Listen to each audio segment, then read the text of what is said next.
Saudação a todos. Meu nome é professor Dr. Sidney Francisco Reis dos Santos. Eu sou professor do curso de Direito da Faculdade Estácio de Sá de Santa Catarina. Esse trabalho, originalmente, que foi feito em 2001, foram gravações em forma de áudio da minha disciplina de Sociologia Geral, que eu lecionava no curso de Direito do Complexo superior, de Ensino Superior de Santa Catarina, SESUSC, que na época ficava localizado em Ponta das Canas, em Florianópolis, Santa Catarina. E agradeço também, na época, meus alunos, porque foi uma aula expositiva dialogada gravada, que hoje já são juristas e promotores, advogados, e dedicados hoje à causa de alguns do ensino jurídico, como Priscila, Hilário, Orlando, Rossi, e entre outros que eu agradeço nesse ponto, né, que hoje já são pessoas juristas formados, né, e dedicados à causa do direito, né, que esse material foi dividido através dos autores. Desses autores em si, praticamente nós temos Comte, Durkheim, Marx, Weber, Alex Tocqueville e Gramsci, Antônio Gramsci. Então, como a parte primeira de Comte ela é colocada na revisão, porque a parte original ela foi perdida, então nós começamos a sequência do trabalho já colocado em MP3, que estava em antigas fitas cassetes, né? Em Durkheim. Depois da sequência passamos para Marx, depois de Marx, Weber, Alex Tocqueville e aí Gramsci, tentando trabalhar uma visão de teoria social clássica, colocando um pouco da biografia e o contexto histórico de cada um desses autores da sua época, e depois vendo algumas dessas categorias, como que elas se encaixam, essas categorias teóricas, no mundo hoje da globalização que vivemos em pleno século XXI, no ano agora que nós estamos entrando de 2012. Então, a partir daí, tentamos fazer uma aplicação dessas categorias ao mundo de hoje, tentando trabalhar. E mesmo sendo essas audioaulas gravadas na época, em 2001, ainda hoje elas são pertinentes, porque muitos dos contextos que ocorrem no mundo hoje de crise, digamos, da identidade do Estado-nação, processos de crise na questão de gênero, na relação da macrocriminalidade, das estruturas de poder, e todas essas questões básicas da democracia, as falsas democracia, o despotismo democrático, todas essas posturas hoje estão recolocadas. Esses autores ainda são importantes para debater tanto no curso de Direito como nos demais cursos dentro da área das ciências sociais e das ciências humanas. Então eu queria poder brindar para vocês como um presente essas aulas de Sociologia Geral, que agora elas estão na forma de audioaulas, né? E que possam contemplar e enriquecer o conhecimento de todos que escutam, né? E estou aberto ao debate com o pessoal dentro do meu canal de YouTube, no meu Facebook e também no meu Twitter. Tá? Muito obrigado para todos e saudações.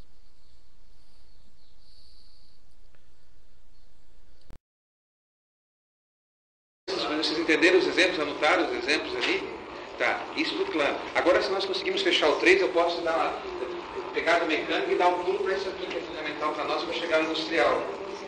Por que existe esse documento da consciência mecânica? Mecânica é como se fosse uma máquina, uma carroça, um troço, digamos assim, que rodasse sem ter uma vida própria. Não era como um organismo vivo, era uma coisa mecânica. Quero um exemplo para vocês verem como é que funcionava essa ideia. Eu dei exemplo no Tatu, o pessoal adorou o exemplo. Vamos ver o que eu pego aqui. Ah, já sei. Aqui, ó, Patrícia, o Rossini, tá? A Priscila. A Priscila, tá? Isso, o Rossini aqui, a Priscila e o seu Hilário, tá? Então vamos lá. Isso. Imagina o seguinte, a Priscila e o Hilário, tá? Foi prometida de infância com o Hilário. Dos pais. Prometeram qual é o pequeno. Mas a Priscila prometeu com o Hilário. Aí chegou o Rossi. Isso, aí chegou o Rossi, cantou e foi cantando e acabou envolvendo ela. Aí cantou a Priscila. Isso, cantou em vários aspectos. Cantou versão pra ela. E aí, nesse sentido, o que aconteceu? Mesmo que ela tenha se envolvido com ele, ela não tem a escolha. Nós estamos em que mundo? Vale para as três, para a obra da Patrícia e Vulcã. No mundo de consciência moral e de solidariedade mecânica. Ela não pode, nesse sentido, ela até pode tocá-lo, mas se ela tivesse que se casar com ele, ela estaria proibida. Porque nas regras dele de consciência moral e solidariedade mecânica, ela já está prometida cuidar para a família. Se ela descumprir, ela vai quebrar o rito solidário mecânico. Se todas elas começarem a quebrar, o que vai acontecer com a tribo, com a horda, com o clã dele? Vai por... Ou seja, acaba desaparecendo o sistema. Então, o que aconteceu? Como naquela época, no sistema de ordem havia marcações, hoje a gente chama de tatuas, né? Ou tatuagens, né? Entendeu? As tatuagens, antigamente, eram feitas em brasa, usar entrada no corpo, ou diretamente com aquelas placas pontiagudas pequenininhas que você ia desenhando assim, ó. Faz um desenho assim, marcando. São as duas formas de tatuagem. A tatuagem tem uma função muito importante. Então, o que acontecia? Ela estava tatuada, ele também estava, tudo conhecia a outra tribo, ele também, todos na parte, era uma tribo e só. Aí o que aconteceria? Se de repente ela se negasse e fosse fugir com ele, aonde que eles iam viver? Está entendendo? Porque os dois estavam na mesma parte. Aí, se fosse uma outra tribo, eles iam reconhecer pelas marcas de tatuagem. Então, seria uma seita lá. Então, eles teriam que fazer como o governo. Teriam que, na verdade, melhor a morte deles morrerem juntos. Entendeu?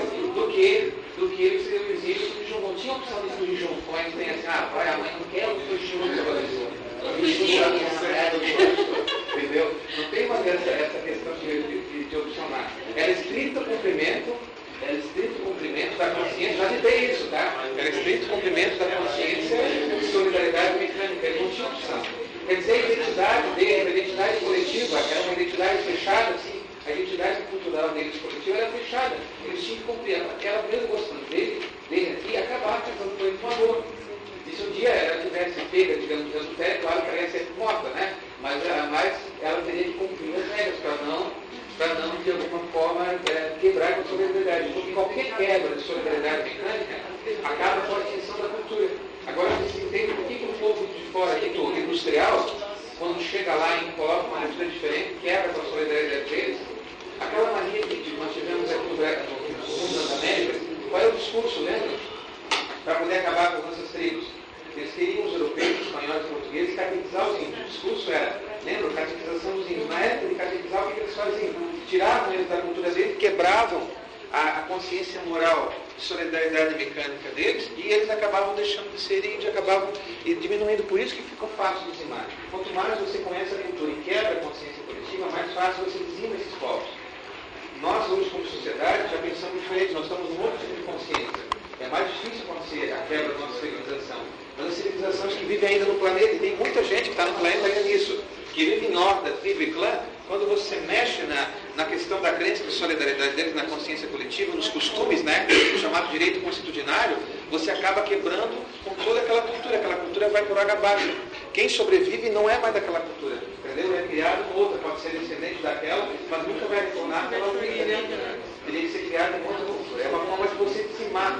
Mas o discurso do Durkheim era de proteger? Não, o discurso do Durkheim acreditava, ao contrário dos antropólogos e sociólogos, eles são antes. Ele acreditava que eles tinham obrigação moral, como se fosse assim, científico, como os religiosos tinham. Nós temos que lá, o eurocentrismo, dentro da aula anterior, o eurocentrismo, a política europeia, financeira, nós temos a obrigação moral de ir lá ajudar a Patrícia, a Sheila e o Rossi a sair daquela condição de ordem, de tribo, para que eles sejam civilizados, que agora não estão sendo civilizados. Eles precisam ser civilizados pela nossa ciência. Então, nós vamos fazer com que eles evoluam e saiam daquela condição de ordem, da tribo, clã, e cheguem aonde? Para o nível mais avançado. Cheguem ao nível de... Qual é o nível mais avançado? Lá no quadro. Isso. Chega ao nível de sociedade industrial. Quer dizer, naquela época o Durkheim acreditava nisso, o Monte acreditava por isso que usaram a teoria do Monte Durkheim para poder colonizar a África e a Ásia. São indexados, usaram essa política para colonizar. Só que hoje a sociologia e a antropologia diz que isso não pode ser. Eu sou obrigado a respeitar a cultura da Priscila e do Rossi, porque mesmo que eles sejam canibais, entendeu? Não importa. Eles têm que ser respeitados a cultura deles nesse ponto. Mesmo que eles, digamos, só tenham a questão da força física e não tenham indústria no mundo deles, você tem que respeitar. Eles não são incivilizados por serem canibais, por eles fazerem lutas tribais ainda, não. Desde que eles vivam fora da nossa sociedade. Eles têm que ser respeitados nesse ponto. Não podemos quebrar as regras, vamos deixar que a pessoa siga o caminho dela. Cuidar desse ponto da melhor maneira possível. Não podemos interferir nisso. Eu não sei, mas aí é outra história. Mas nós, como cultura externa europeia, nós não podemos interferir no mundo deles.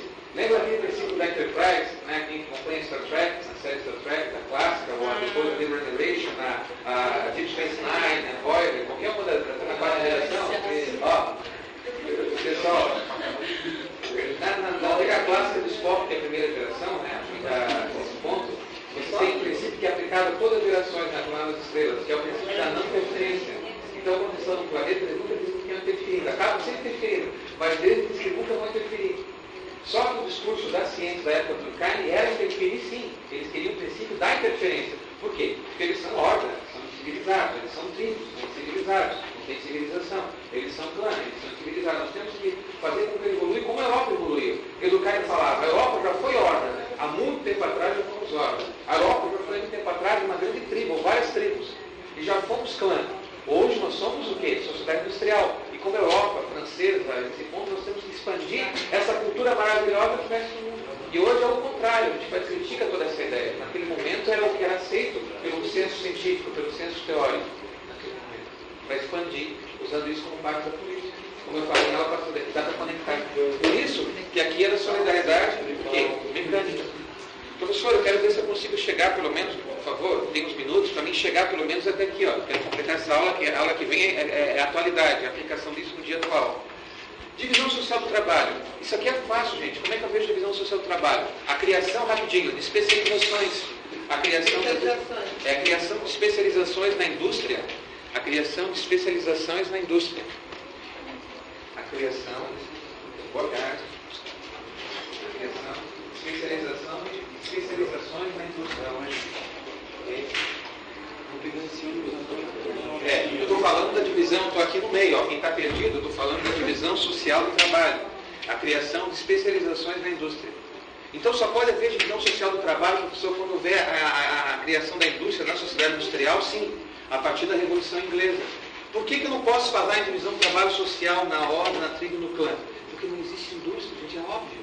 Então não existe indústria na ordem, na tribo, no clã. Se não existe indústria, como é que eu vou falar em divisão social do trabalho e especialização? Só vai criar esse momento dessa parte a partir do momento que cria a divisão. Por isso que isso aqui é a fronteira. A fronteira que dá o pulo, que faz que o clã se torne sociedade industrial, como aconteceu na Europa, do clã escocês para a Revolução Inglesa industrial, entendeu? É justamente por causa desse processo aqui, ó. A divisão social do trabalho ou divisão do trabalho social. É você criar a possibilidade de especializações, você aos poucos dá a possibilidade de que cada um tem funções separadas. No mundo antigo aqui, horda, tribo e clã, cada um deles tinha funções mistas. A pessoa ao mesmo tempo era chefe, sacerdote e ao mesmo tempo juiz. Lembra dos antigos? Então havia muita junção. Agora não, agora você tem funções separadas. Você é juiz, não é sacerdote. Se você é magistrado, eu não tenho que ser sacerdote. Antigamente, geralmente, os magistrados eram o quê? Eram sacerdotes. Tinha que ser primeiro sacerdote para depois serem magistrados. Hoje, eu posso seguir a carreira de magistrado sem ser padre. Vocês estão entendendo? Sem ser um sacerdote. Antigamente era tudo junto as funções. Aqui começa a ver as separações dessas funções. Tranquilo? E isso vai gerar a Revolução Industrial e vai gerar o surgimento de um Estado científico. Qual é o nome desse Estado científico aqui? O Durkheim, Sociedade Industrial. E professor, mas isso não é só uma modificação econômica, não. O Durkheim sempre fala que o mundo evolui por modificações de consciência moral. E aí como é que é uma mudança? Aqui era uma consciência moral coletiva. Olha, é fácil, gente, mecânica. Com isso aqui, com essa fronteira, ela passa o quê? Consciência moral coletiva de solidariedade orgânica. O que quer dizer orgânica? Organismo vivo, olha o macete. Organismo vivo. Então fica fácil. Não, orgânica, organismo vivo. Então, por isso que nós, hoje, na indústria, somos como organismos vivos que um depende do outro. Ó. O rim depende do coração, né? Dentro do macete do corpo não tem como errar. O rim depende do coração, como, por sua vez, o coração está relacionado ao cérebro. Por sua vez, temos os sistemas excretores que estão conectados. Se o corpo humano é essa conexão, é uma visão organicista, automaticamente a sociedade tem que ser vista como um corpo orgânico. Essa é a visão que o Durkheim quer trazer para a gente. É ver o ser humano como um corpo orgânico. Por isso, a solidariedade tem que ser agora orgânica, como um organismo vivo que tem que funcionar. Cada um fazendo a sua função. Porque se o rim cumprir sua parte, o coração vai fazer também, e o cérebro também, cada um deles tem que fazer a sua partezinha. Assim nós somos como parte de um organismo cumprindo as funções da sociedade. Isso tudo cai, né? Okay? Tranquilo? Tranquilo aí? Ele está emocionado isso aqui, ó. Está pensando agora como é que ele vai se conectar com o Durkheim assim, ele está pensando. Ou como é que ele ia fazer para poder conquistar a Priscila se estivesse naquela época antiga também, né? Quem que eu vou usar? Isso, como é que ele ia fazer isso?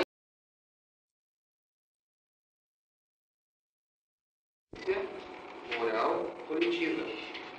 Então, professor, essa questão de consciência moral coletiva está ligado em relação ao fato de ser normal ou patológico? Sim. Cada época histórica, seja no período que se vão ver depois de horda, tribo e clã, vai ter uma forma de consciência moral para dizer o que é certo e errado fazer. Tanto aquilo que você pensa, aquilo que você sente e o que você faz. E também aquilo que você come. Que é certo e errado comer e o que você veste. Ou não veste, né? Que alguns usam mais ou menos roupa, depende da cultura e da temperatura. Então, isso tudo é uma chamada normalidade. Então, a normalidade vai de acordo com o quê? Esse fato social não, de acordo com a consciência moral de cada época. Para esses povos antigos, chamava consciência mecânica, né? De horda, tribo e clã. Quando chega na sociedade industrial, depois a gente vai ver, vai se chamar de orgânica, né? Vai se chamar de orgânica. Mas o que é importante para esse primeiro momento aqui? É entender que a guerra e o crime, ele é um fato social normal, porque ele está numa generalidade, no lado geral, né? Numa generalidade de acordo com a consciência coletiva da sociedade que está vivendo, na época histórica que ele está vivendo. Então, o que quer dizer isso em miúdos? É que, em miúdos, se você vê o seguinte, a guerra e o crime sempre existiram na humanidade. Desde que o ser humano se conhece como ser humano e começa a lutar pela propriedade privada, sempre teve alguém que queria invadir a fronteira do vizinho. Se invade a fronteira do vizinho para pegar ou mulheres, ou pegar alimentos, ou pegar animais, você já está num período de guerra, uma tribo com outra. À medida que vai aumentando o seu nome no clã, eles vão tentando unir com outros clãs para fazer guerra com outros. E aí sim vai, até chegar no mundo de hoje, ainda temos a guerra como uma coisa muito comum. Então, quer dizer, a consciência moral, de alguma forma, ela aceita a guerra, sim. Se você perceber o seguinte, é claro, uma mãe nunca vai aceitar que o filho vai para a guerra, mas geralmente o pai fica feliz, pô, meu filho vai servir o exército, vai servir o país, vai defender essa história. Essa ideia do patriotismo já é antiguíssima. É muito antes ainda de a gente estudar a educação moral e cívica, na época do regime, é bem antiga. Os antigos já tinham essa ideia, digamos, de servir a pátria como uma forma de defender a consciência moral da população, a consciência coletiva. Quer dizer, então é certo ir para a guerra? Sim, a maior parte das pessoas, historicamente, aceitam que a guerra seria uma coisa comum. Ah, professor, mas eu sou pacifista. Tudo bem, hoje nós temos uma consciência coletiva de maior pacifismo, mais uma consciência orgânica, né, como diz o Durkheim. E a gente até pode se criticar a questão da guerra e tudo mais. Mas naquela época a gente não tinha essa mesma percepção.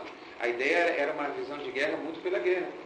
Mas, professor, isso eu entendi, mas as pessoas que ganham a grana com indústria bélica, quem vive com fruto do narcotráfico, que é a questão do crime organizado, ou vive da guerra? Bem, para essas pessoas, eles estão felizes de ouvir o Durkheim, né? Pô, eles estão assim, pô, eu trabalhava nesse ramo, agora descobri que é um fato social normal, então está meu autor para meu favorito, eu vou usar ele agora na relação do seminário. Então está aqui, ó. Fato social, guerra e crime. Quer dizer, para quem está no meio nesse sentido, eles já têm essa ideia como uma coisa normal. Porque o discurso de quem faz a guerra, qual é? Defender a pátria. Ele tem que ter armas para defender a pátria, seja armas convencionais, químicas ou nucleares. Hoje a gente pode falar em nucleares, né? E o crime? Você já viram algum mafioso, digamos assim, assumido, dizer o seguinte, que ele está fazendo alguma coisa criminosa? Não. As máfias se observam sempre elas mesmas, a imagem que elas têm no espelho, como defensoras da sociedade. E historicamente tem um pouco de verdade nisso, não que a gente esteja defendendo, mas tem. Por que a máfia siciliana se organizou? Para defender o povo, os comerciantes, contra o poderio do governo. À medida que eles tentavam fazer a unificação da Itália, a Sicília foi um pouco esquecida de lado. A maneira de lembrar isso, eles tinham que se organizar como eles podiam. A organização deles gerou o setor da máfia siciliana. A máfia japonesa também. A repressão que se fazia contra os comerciantes por parte dos imperadores japoneses, organizou a Yakuza. A Yakuza é fruto da luta contra o Estado. Quer dizer, no começo, eles estão sempre como espoliados, se organizam e chegam num ponto tal que eles querem até competir com o Estado. No momento que eles estão competindo com o Estado, eles se tornam crime organizado. Mas no começo da sua origem, no seu histórico, vai buscar o histórico das máfias, elas estão para proteger, pelo menos, aquele povo comerciante que estava ganhando dinheiro e queria defender seus interesses. Uma parte desse povo comerciante está no Estado, legal, legalizada como comerciante, e outra fica na obscuridade. E outra faz de fachada, né? Está um pouco no legal e um pouco no ilegal. Você está entendendo? Mas na origem das máfias japonesas, sicilianas, há uma relação muito de defender o cidadão mais próximo, aquela coisa, vou defender a minha esposa, vou defender a minha irmã, entendeu? Vou defender as pessoas que estão próximas de mim, então vou me organizar.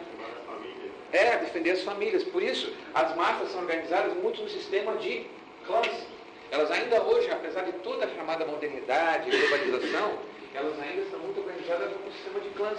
As regras, a obediência ao chefe do clã, o patriarca, ainda é muito forte, mas a matriarca tem importância sim, só que é uma importância de condução interior da família, enquanto o patriarca conduz os negócios da família, a mãe conduz os negócios internos, entendeu? E o pai conduz os negócios externos da família. Então há um respeito, uma questão de hierarquia de clãs muito forte. No clã, você tem que dar direto ao teu patriarca, você tem que de alguma forma obedecer ele. E não pode ir contra as regras. Se for, você vai ser sanções até de pena de morte. A máfia também tem as suas regras de descumprimento, ela pode levar a pena de morte internamente. Então, há uma relação de normalidade. Para o Durkheim, por favor, estou falando do Durkheim da primeira fase, é onde ele vai considerar que essa criminalidade, esse crime E essa estrutura de guerra é uma coisa normal. Estão entendendo por quê? Porque a consciência moral da sociedade, a solidariedade orgânica, permite isso como uma forma de autossobrevivência, de autoproteção, quando ela ainda é mecânica. Ó. Consciência moral coletiva e solidariedade mecânica. Porque essa solidariedade mecânica, que é uma consciência moral coletiva, vai ajudar as pessoas a... Obrigado. Não é um anjo do céu descendo aqui, ó, fazendo rápido para a pessoa. Obrigado. Deus lhe pague em dobro. Ok? Vamos lá. Então... professor, vamos lá, volta aqui, conecta. E aí nesse caso, deu para vocês mais ou menos entenderem o que eu queria falar? É isso. Mas isso é muito delicado, porque pega muita gente de prova, e até em concurso que vai mexer com essa parte, uma parte geral da política, porque a gente pensa, a princípio, o crime, ele, do ponto de vista do carniano, poderia ser patológico. Não. O crime e a guerra são, digamos, para ele, nessa primeira fase, são considerados normais nesse ponto. Ele tem essa questão de normalidade. Se conseguirem entender que essa consciência moral coletiva é que vai determinar o que é normal ou não. Por isso que hoje nós estamos mudando um pouco a mentalidade e estamos passando por uma consciência orgânica que tem mais flexibilidade e está admitindo, por exemplo, o caso que as pessoas possam ter a opção de, digamos, de se casar ou se manter solteira. No caso para as mulheres, o homem sempre teve aquela ideia de que poderia se manter solteiro em algumas culturas. Mas a mulher hoje, por exemplo, tem a flexibilidade de opcionar de não se casar. Pode ter seus casos, seus rolos, etc. Mas não ter isso. Mas não ter a necessidade, digamos, de provar que tem que se casar e ter a maternidade. Porque a ideia da maternidade hoje é até um questionamento interessante. Ela não é uma coisa de origem biológica. Lembra que eu falei numa aula anterior, que eu falei a relação das necessidades do biológico, do cultural, que eu até coloquei no quadro? A ideia da maternidade hoje, para a mulher, é uma construção cultural. Porque ela não é uma necessidade necessariamente biológica. Porque a cultura ela pode provocar mutações nas necessidades biológicas. A cultura pode criar novas necessidades e mudar aqueles hábitos sem necessariamente ter que impor aquela regra básica. Tanto que a mulher que trabalha fora, que é executiva, que vive uma vida, por exemplo, tipo estilo Avenida Paulista ou Wall Street, por exemplo, dificilmente ela vai ter tempo para ter filhos. Alguma até pode ter um equívoco no meio do caminho, um momento de carência, etc. Mas a maior parte do tempo, a opção dela, quando ela opta por um tipo de profissão tipo Wall Street ou Avenida Paulista, ela está trabalhando numa perspectiva de carreira solo nesse ponto. Mesmo que ela pode ter um periquito em casa, um animal de estimação, alguma coisa para suprir esse processo, mas esse processo não é necessariamente biológico, ele tem influência biológica, mas para o nosso viso sociológico ele é estritamente cultural. A escolha de você ser ou não pai, você ser ou não mãe, né? E aí o que isso significa? Significa que o crime, voltando ao foco básico, e a guerra são normais, fatos sociais normais, em função dessa consciência coletiva. Principalmente nos grupos que estão em ordem tribo e clã de solidariedade mecânica. Ainda tem essa coisa muito forte nesse ponto. E por que, então, professor, mais ou menos eu entendi, mas por que é patológica essa rebelião do povo da indústria, isso que mais tarde Marx vai chamar, depois de trabalhador, o proletário?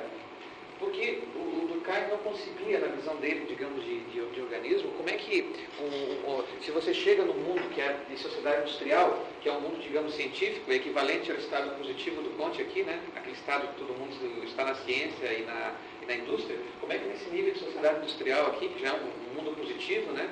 Como é que vai ocorrer rebeliões de um pessoal que está sendo beneficiado na visão do Durkheim na indústria? Beneficiado, sim, mas quem está ganhando mais benefício? Não são aqueles que trabalham na indústria, mas aqueles que ganham, que são os empresários, os industriais. Por esse ponto de vista, ele não entendia como é que eles, digamos que estavam recebendo o favor do Estado e dos empresários, da concepção, tinham que se rebelar, porque a rebelião era uma coisa antiga, ultrapassada, que não era industrial e científica. Era o quê? Era coisa de clã, coisa de tribo, coisa de horda, coisa de povos mais primitivos. Da Idade Média, ou então lá longe no passado, ainda na época dos primeiros povos, nesse sentido, africanos, etc. Quer dizer, é uma coisa bem antiga. Não poderia, num mundo europeu, lembra o eurocentrismo que eu falei, que a Europa é o centro da cultura do mundo, né? O eurocentrismo deles? Como é que nós podemos entender que esse pessoal vai se rebelar, quebrar as máquinas? Só que ele não olhou o ponto de vista de quem está sofrendo. Ele só olhou o ponto de vista do fato social de quem faz a ação, mas não de quem sofre a ação do fato social. E o Marx, vamos ver que é o próximo autor, para a semana que vem, o Marx já vai olhar do ponto de vista de quem está sofrendo processo. Então ele vivia do jeito do... Não, é Durkheim. Durkheim via do jeito do ponto de vista do agente. Sim, de quem provoca o fato social. E do ponto de vista do Comte, porque o Comte acreditava a mesma ideia do Durkheim, que Durkheim é do fato social, do agente do fato social, o que faz o fato social. Ele que é o responsável, o que produz o fato.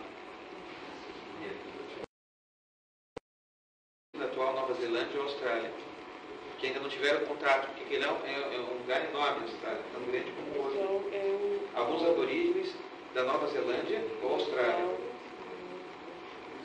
E também pode colocar, tem algumas coisas que eu acho que eu vi uma reportagem sobre o interior da Amazônia, e alguns no interior da Amazônia.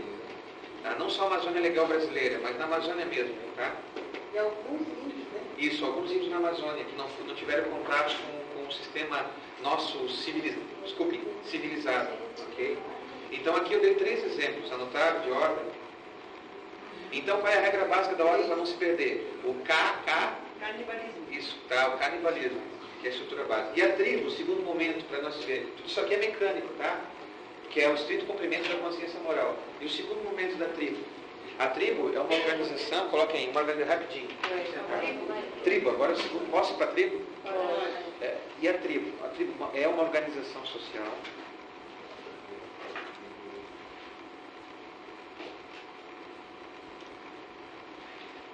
onde impera as regras de coragem, onde impera as regras de coragem, onde impera as regras de coragem física, onde impera as regras de coragem física e conhecimento místico dos ancestrais, onde impera as regras de coragem física e conhecimento místico dos ancestrais, conhecimento místico dos ancestrais, conhecimento místico, saúde dos ancestrais, conhecimento místico dos ancestrais. Ok? Isso. Exemplo, professor. Coloquem exemplo. As antigas tribos Tupi-Guarani do Brasil. As antigas tribos Tupis Guaranis do Brasil, antes da chegada de quem? Do pessoal do Cabral. Como é que é o nome? Antes da chegada do Cabral, dos portugueses, né? Do pessoal do Cabral. As antigas tribos Tupi-Guarani, as nações, eram várias nações Tupi-Guarani, as antigas tribos Tupi-Guarani, antes da chegada do pessoal do Cabral, dos portugueses. Antes da chegada dos portugueses. E ainda hoje, o que sobrou deles, talvez ainda temos algumas tribos próximas mesmo, mas não tão puras como eram antes. Qual é uma diferença do salto que a ordem evolui segundo Durkheim, tá? Para chegar à tribo? É que na tribo nós não temos mais a presença forte do canibalismo, de você comer todo. Naquilo que é uma tribo pura, você não tem mais a comer toda a pessoa. Que você pode, como canibalismo, cozinhar ela para comer, pode comê-la crua. Nesse momento, você não tem aquela regra de comê-la totalmente. O máximo que se vai se fazer no começo, ainda que aquela transição ainda tem no final da ordem, no começo da tribo segundo Durkheim, ainda no máximo é tomar o sangue do guerreiro que você derrotou, para você pegar um pouco da força, da virilidade física, da coragem. Mas isso quando está iniciando a tribo. Mas quando a tribo vai avançando, ela vai deixando de tomar o sangue do guerreiro e vai associando mais isso à questão dos animais, vai substituindo os ritos dessa parte e entrando mais para os ritos dos animais, colocando a coragem de capturar mais do que tomar o sangue do outro. Há um certo avanço nesse ponto. Ok? Mas não é mais, digamos, uma espécie de canibalismo marcado, mesmo que haja exceções, depois vão vir em algumas culturas há exceções também. E por que também é mecânico aqui? Sim, ainda nós estamos aqui na consciência moral sobre a verdade mecânica. Eu vou fechar o clã e depois eu vou voltar no mecânico, quero falar mais uma coisa. E o clã, professor? O clã é uma organização, só um minutinho, fica à vontade, sinta-se em casa.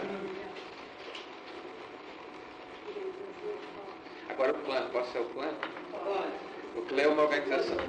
Isso. O clã é uma organização social. Clã é uma organização social. Clã é uma organização social onde impera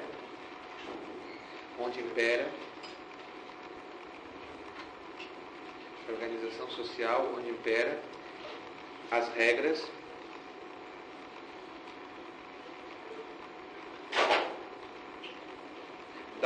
física. É isso, onde impera as regras da força física, vírgula, da religião,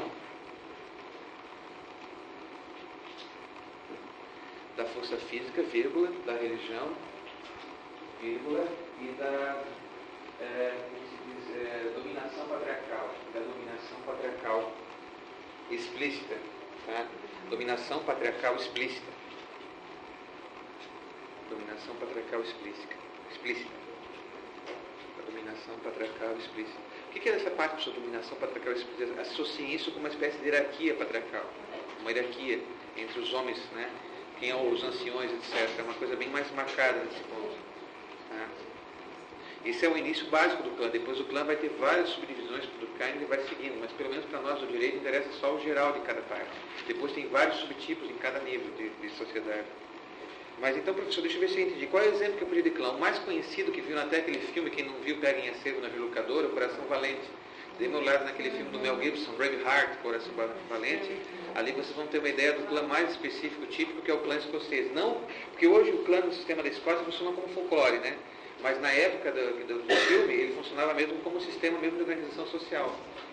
Então, professor, isso eu não me lembro, mas existem outros tipos de clãs, tem. Para Durkheim, você pode levar, por exemplo, 3 grandes civilizações nas Américas que trabalhavam com clãs. Quais são? Isso é fácil. Azteca, Maias e Incas.